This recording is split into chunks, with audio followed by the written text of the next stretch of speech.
സ്വാഗതം Shri CP John. നമസ്കാരം. ശബരിമല വീണ്ടും കേരള രാഷ്ട്രീയത്തിൽ നിറഞ്ഞു നിൽക്കാൻ പോവുകയാണ്. അതിൻ്റെ കൂടിത യുവതീ പ്രവേശം വീണ്ടും അത് പരിഗണനയ്ക്ക് വന്നിരിക്കുകയാണ്. സർക്കാർ എന്ത് നിലപാടെടുക്കും എന്നുള്ള കാര്യത്തിലാണിപ്പോൾ ഏവരും ആകാംക്ഷയോടുകൂടിയിരിക്കുന്നത്. NSSും SNDPയും സർക്കാരിന് ഒരു മുന്നറിയിപ്പ് കൂടി നൽകിയിട്ടുണ്ട്. ഭക്തരുടെ കൂടെ ആയിരിക്കണം എന്നുള്ള തരത്തിൽ. മാറ്റി പറയും.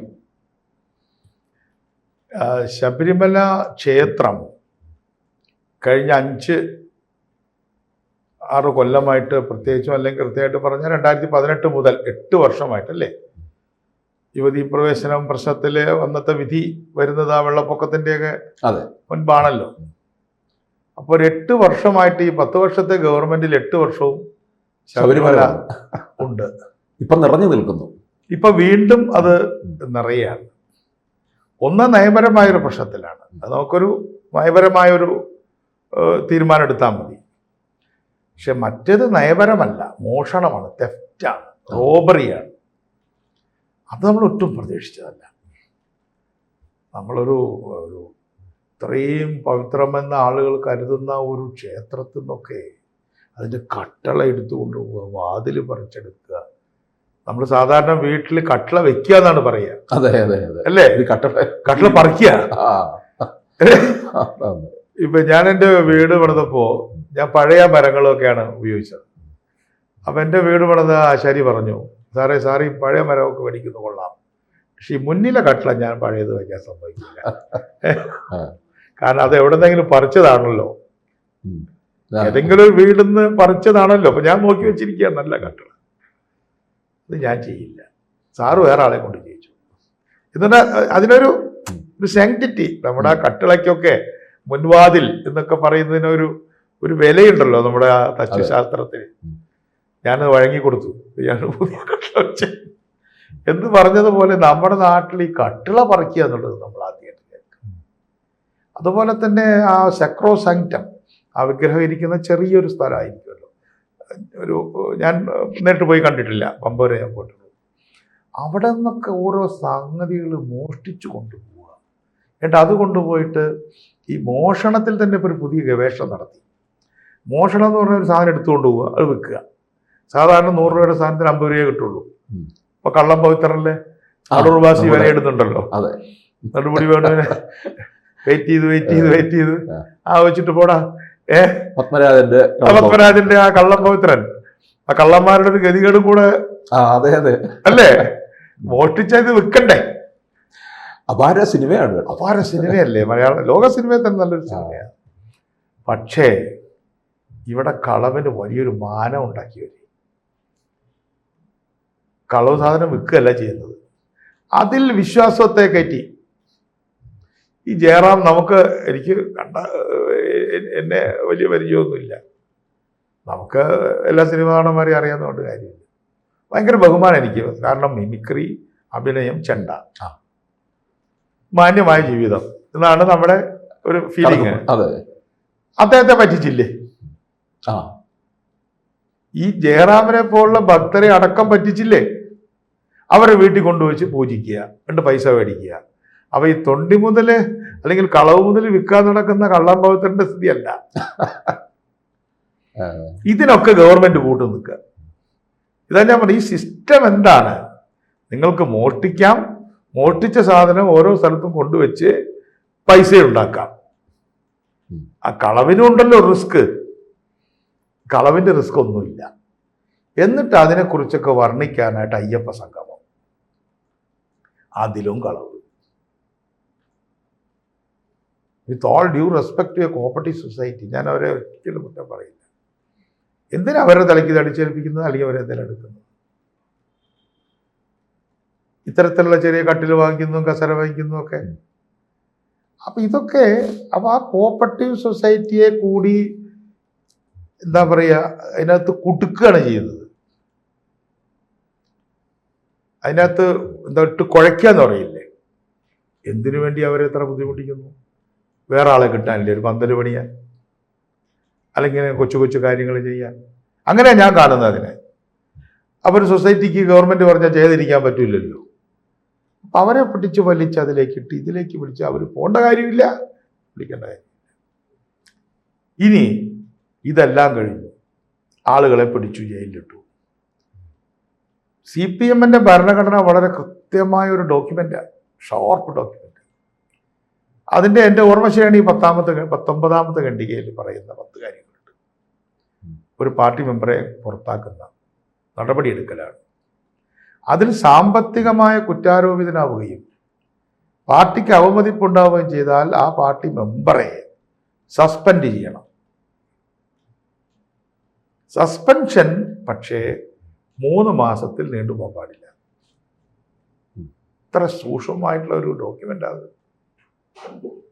കൃത്യമായി അപ്ലിക്കബിൾ അല്ലേ? ഇവിടെ നമ്മുടെ പത്മകുമാറിന് അപ്ലിക്കബിൾ അല്ലേ? വാസുവിന് അപ്ലിക്കബിൾ അല്ലേ?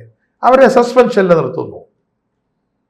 അവർ ജാമ്യത്തിൽ ഇറങ്ങുന്നതിന് ശേഷമോ അതിന് ഇടയ്ക്കോ അന്വേഷണം നടത്തി ഗവൺമെൻറ് കെട്ടിച്ചമച്ച കള്ളക്കേസാണ്, അതുകൊണ്ട് സസ്പെൻഷൻ പിൻവലിക്കുന്നു, ഇല്ലെങ്കിൽ പുറത്താക്കുന്നു, അല്ലേ? അതെ. അപ്പൊ പാർട്ടി ഭരണഘടനയെ M.V. ഗോവിന്ദൻ ലംഘിച്ചില്ലേ? ഇപ്പോഴാണ് യുവതീ പ്രവേശനം വീണ്ടും.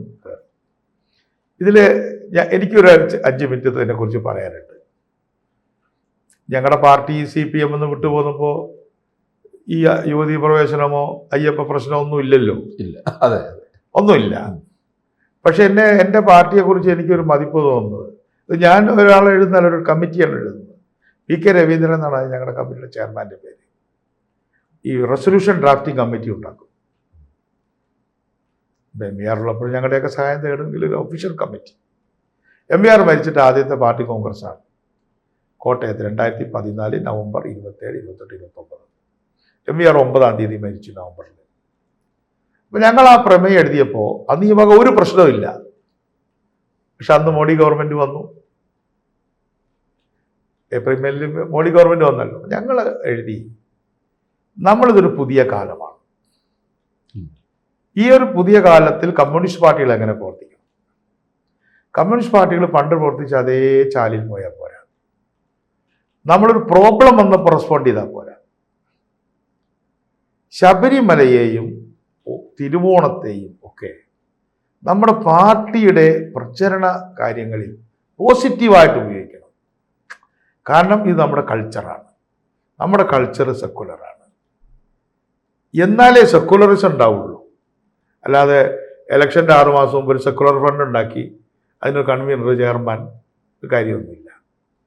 നമ്മുടെ ഇന്ത്യ, ഭാരതം, നമ്മുടെ കേരളം ഒക്കെ സെക്കുലറാണ്. ഫണ്ടമെൻ്റലി സെക്കുലറാണ്. കാരണം ആളുകൾക്ക് നിലനിൽക്കണമെങ്കിൽ സെക്കുലർ ആവണം. ഇപ്പം എൻ്റെ വീട്ടിലൊരാൾക്ക് ശ്വാസം മുട്ട് വന്നു. അടുത്ത വീട്ടിൽ നിന്ന് ഒരാളെ വിളിക്കുമ്പോൾ അയ്യോ അയാൾ എൻ്റെ ജാതിപ്പെട്ടവനല്ലാന്ന് തോന്നിയാൽ വിളിക്കാൻ പറ്റുമോ? പണ്ട് നമ്മുടെ കേരളത്തിൻ്റെ ഇന്ത്യയുടെയും ശാപം ഈ ജാതിയായിരുന്നല്ലോ. അതിൽ MVR പറയുന്നൊരു തമാശയുണ്ട്. ഒരു സോക്കോൾഡ് ഉന്നത ചില കുലജാതനും സോക്കോൾഡ് അയാളുടെ കണ്ണിൽ ചെറിയ ജാതിക്കാരനുമായിട്ടുള്ള 2 ആൾ തോണി പോവുക. അപ്പോൾ തുഴയുന്നത് തൊഴിലാളി എപ്പോഴും പാവപ്പെട്ടവരാണല്ലോ. 2 ആളും വെള്ളത്തിൽ വീണു മരിച്ചുകൊണ്ടിരിക്കുകയാണ്. മരിക്കുന്ന ഉറപ്പായി 2 ആളും. അപ്പോൾ ഈ സോക്കോൾഡ് ഉന്നത കുലജാതം പറഞ്ഞു വന്നത്, നീ കലക്കി കുടിക്കാൻ, ഞാൻ കുടിക്കുന്ന നല്ല വെള്ളമുണ്ടല്ലോ അത് കുടിച്ചിട്ട് ചാവാൻ നിനക്ക് അംഗീകാരമില്ല എന്ന് പറഞ്ഞതുപോലെ ക്രൂരമായ ജാതി വ്യവസ്ഥ ഇപ്പോൾ കുറഞ്ഞില്ലേ? ജാതിയെല്ലാം ഉണ്ടെങ്കിൽ അങ്ങനത്തെ ക്രൗര്യങ്ങളൊക്കെ കുറഞ്ഞു വരികയാണ്. ഇപ്പോഴും ബാക്കിയുണ്ട്. അപ്പം നമ്മൾ ഫണ്ടമെൻ്റലായിട്ട് നമ്മൾ സെക്കുലറായ മനുഷ്യരാണ്. എല്ലാ മനുഷ്യരും സെക്കുലറാണെന്നാണ് ഞങ്ങളുടെ വിശ്വാസം. അപ്പം അതുകൊണ്ട് അവരിലെ സെക്കുലർ കണ്ടന്റിനെ ഉയർത്തണം. അതിനെന്ത് ചെയ്യും? അതിന് ഏറ്റവും പറ്റിയത് നമുക്ക് നമ്മുടെ ക്ഷേത്രങ്ങളിലും പള്ളികളിലൊക്കെ ഉള്ള ആ സെക്കുലർ ട്രേറ്റ്സ് ഉയർത്തി കാണിക്കുക. അതിലേറ്റവും പ്രധാനമായിട്ട് ഞങ്ങൾ എടുത്തു കാണിച്ച ശബരിമല. ഈ ശബരിമല പ്രശ്നം ഉണ്ടാകുന്ന സമയത്ത് ബൈ ചാൻസ് ഞാൻ അന്ന് ഇംഗ്ലണ്ടിൽ എൻ്റെ മകളുടെ അടുത്ത് ഞാനൊരു സെമിനാറിന് പോയത്. അപ്പോൾ അവളുടെ കൂടെ താമസിച്ചു.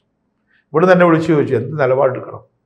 നിങ്ങളൊന്നും സംശയിക്കണ്ട, 2014 പ്രമേയം വായിച്ചാൽ മതി, അന്ന് ഈ പ്രശ്നമൊന്നുമില്ലല്ലോ. അപ്പൊ ശബരിമലയെ അപ്ഹോൾഡ് ചെയ്യാന്ന് പറയും. എന്ന് വെച്ചാൽ കമ്മ്യൂണിസ്റ്റ് പാർട്ടിയുടെ ഒരു ഭാഷയാണത്, ഉയർത്തിപ്പിടിക്കുക. അപ്പൊ നമ്മൾ കൊടി താഴ്ത്തിയല്ലല്ലോ പിടിക്കുന്നത്, കൊടി പിടിച്ചാൽ പോരാ, ഉയർത്തിപ്പിടിക്കണം, എന്നാലേ കാണുള്ളൂ. അപ്പൊ ചില മുദ്രാവാക്യങ്ങൾ ഉയർത്തിപ്പിടിക്കണം. അങ്ങനെ ഉയർത്തിപ്പിടിക്കേണ്ട ഒരു കാര്യമാണ് ശബരിമലയിലെ മതസൗഹാർദ്ദം, യുവതീ പ്രവേശമല്ല. അപ്പൊ അങ്ങനെയുള്ള ഒരു ക്ഷേത്രത്തെ, അവിടുത്തെ ആചാരത്തെ, അവിടെ പോകുന്ന ആൾക്കാരെല്ലാം കൂടെ മാറ്റാൻ പുറപ്പെട്ട നിങ്ങൾ നടക്കണ്ട. അങ്ങനെ അവർക്ക് താല്പര്യം മാറ്റിക്കോട്ടെ.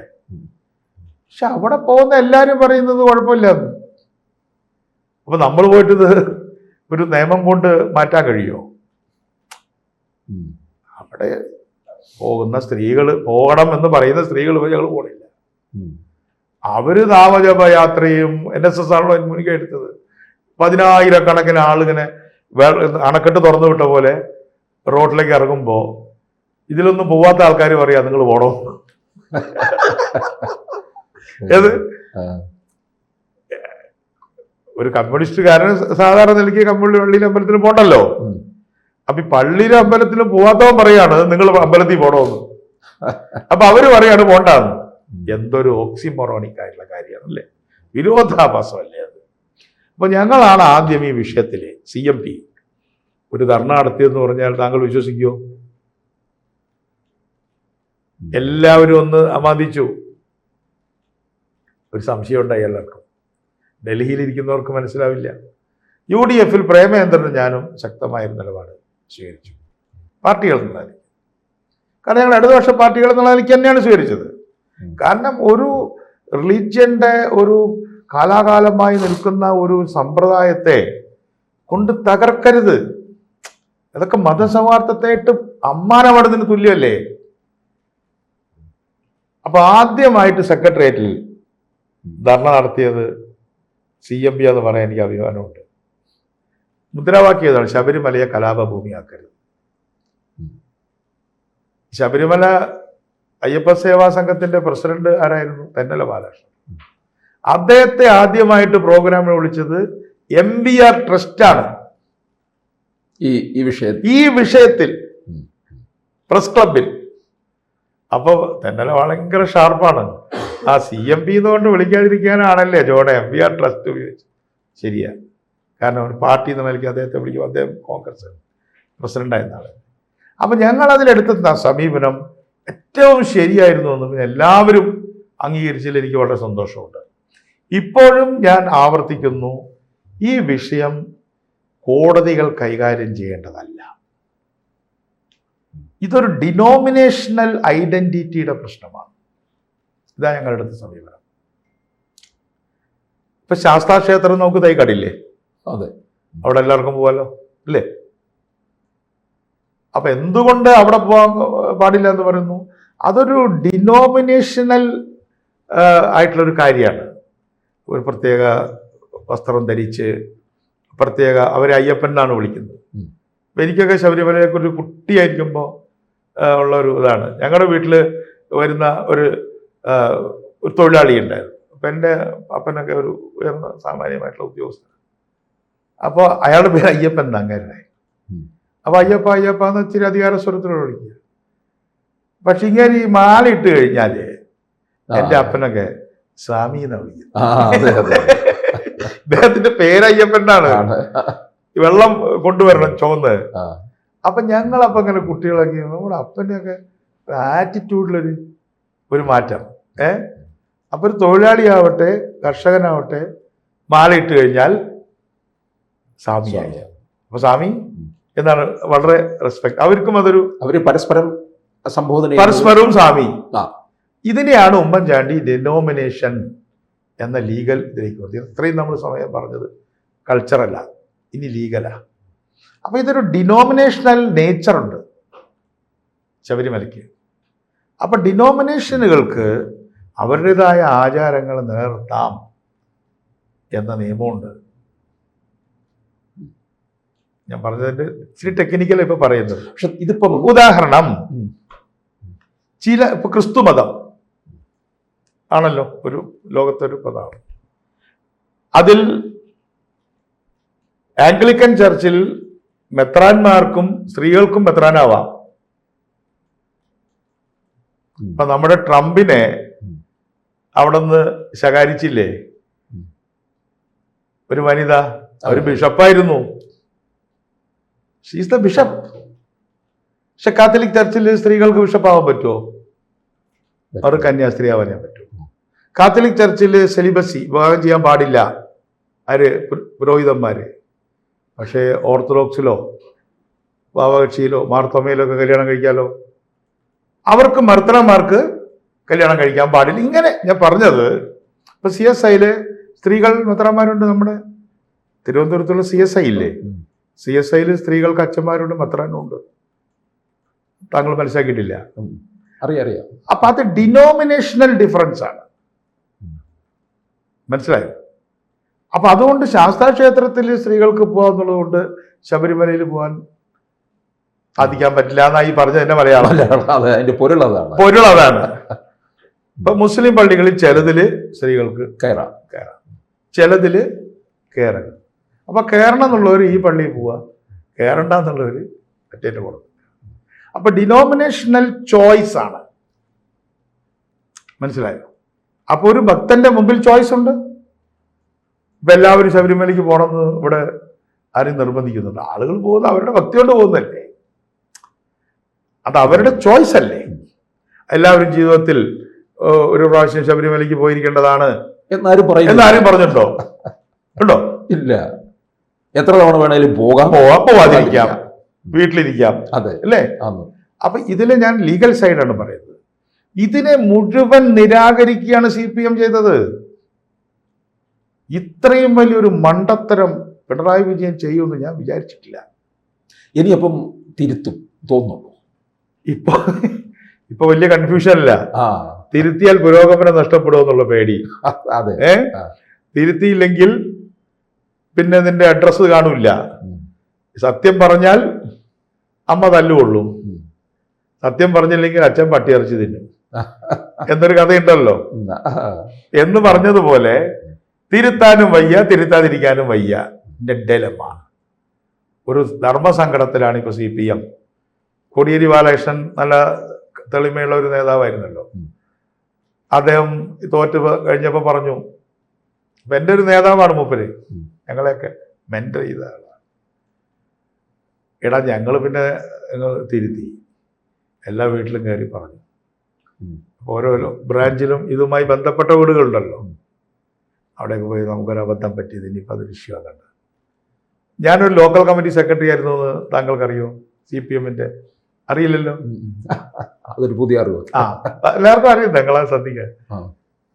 ഞാൻ CPM-ന്റെ LC സെക്രട്ടറി ആയിരുന്നു, അഖിലേന്ത്യാ വൈസ് പ്രസിഡന്റ്, ഒരുമിച്ച്. അങ്ങനെ ആരും ഉണ്ടാവില്ല.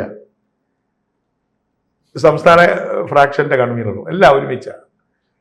അപ്പൊ എൻ്റെ LC-യിൽ 12-13 മെമ്പർമാരാണല്ലോ ഉള്ളത്. അതിൽ ഭൂരിപക്ഷം ആളും ഈ ശബരിമല വന്ന സ്വാമിയാണ്. അപ്പോൾ അവിടുത്തെ ഏറ്റവും വലിയ ഒരു വലിയ സ്വാമിമാരുണ്ടല്ലോ, അതിന് 18 പ്രാവശ്യം പോയിട്ട് അങ്ങനെ. അത് ഞങ്ങളുടെ LC മെമ്പർ ആശാനാ വിളിക്കുന്നത് ഞങ്ങൾ. അദ്ദേഹത്തിന്റെ പേര് തന്നെ ആശാനാ. അപ്പൊ എനിക്കിതിന്റെ കാര്യം അറിയാം, എങ്ങനെയാണ് നമ്മുടെ താഴെ തട്ടിലുള്ള, പ്രത്യേകിച്ച് ഇതൊരു വർക്കിംഗ് ക്ലാസ് ഷ്രൈനാണ്. അവിടുത്തെ പൂജയൊക്കെ നടത്തുന്ന നമ്പൂതിരിമാരാണെങ്കിലും ഇപ്പോ ഒരു കാലത്തൊന്നും ഈ ഈ തൊടിയിലും അങ്ങനത്തെ ഐത്താചരണമൊക്കെ ഉള്ളപ്പോഴൊന്നും സോക്കോൾഡ് ഉന്നത കുലജാതിക്കാരൊന്നും ശബരിമലയ്ക്ക് പോകാറില്ല. അവിടെ ക്ഷേത്രപ്രവേശന വിളംബരം പ്രസക്തമായിരുന്നില്ല.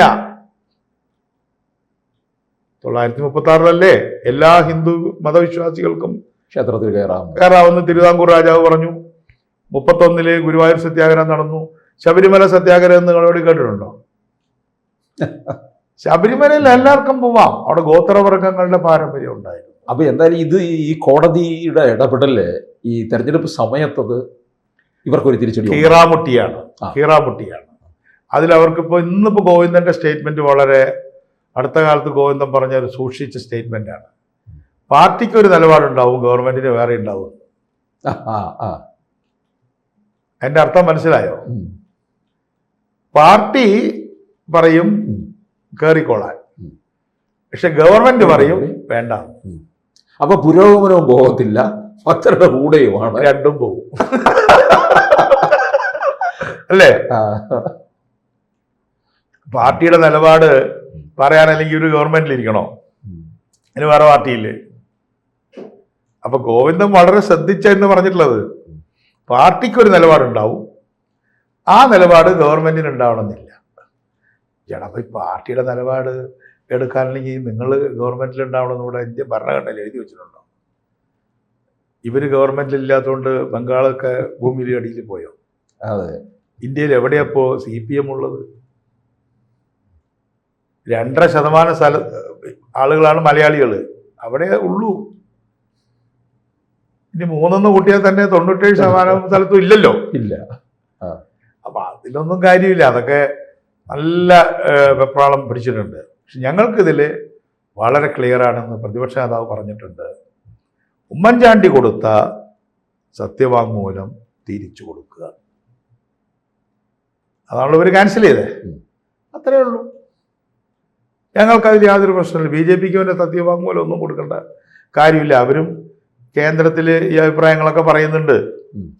BJPയുടെ മുഖപത്രത്തിൽ ഇതിനെ ആദ്യം സ്വാഗതം ചെയ്തൊരു യാഥാർത്ഥ്യമല്ലേ, സത്യമല്ലേ?